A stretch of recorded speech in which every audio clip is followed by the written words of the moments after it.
बहुत समय पहले की बात है। एक हरे भरे जंगल में एक चालाक बंदर एक ऊंचे जामुन के पेड़ पर रहता था। एक दिन एक मगरमच्छ नदी के किनारे आया। वह थका और भूखा लग रहा था। दयालु बंदर ने उसे अपने पेड़ से कुछ रसीले जामुन खाने को दिए।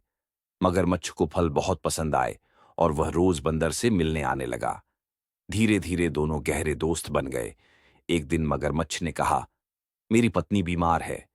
उसने कभी ये स्वादिष्ट फल नहीं खाए। क्या मैं कुछ फल उसके लिए ले जाऊं? बंदर ने मुस्कुराते हुए कहा, जरूर, जितने चाहे उतने ले जाओ। मगरमच्छ ने फल अपनी पत्नी को दिए, लेकिन जैसे ही उसने वो फल चखे, वह बोली, ये फल कितने मीठे हैं।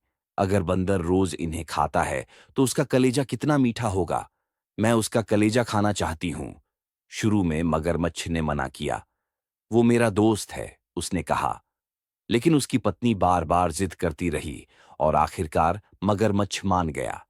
अगले दिन मगरमच्छ बंदर के पास आया और बोला, मेरी पत्नी तुमसे मिलना चाहती है। क्यों न तुम मेरे साथ नदी के पार चलो। बंदर ने अपने दोस्त पर भरोसा किया और उसकी पीठ पर सवार हो गया।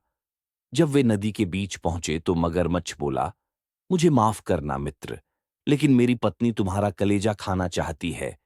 इसी वजह से मैं तुम्हें ले जा रहा हूं। चतुर बंदर घबराया नहीं।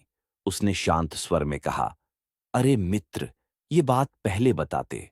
मैंने तो अपना कलेजा पेड़ पर ही छोड़ दिया है। चलो वापस चलते हैं, मैं लेकर आता हूं। मूर्ख मगरमच्छ ने उस पर यकीन कर लिया और वापस मुड़ा। जैसे ही वे किनारे पहुंचे, बंदर फुर्ती से पेड़ पर चढ़ गया और बोला, तूने मुझसे विश्वासघात किया, लेकिन मैं वैसा नहीं कर सकता।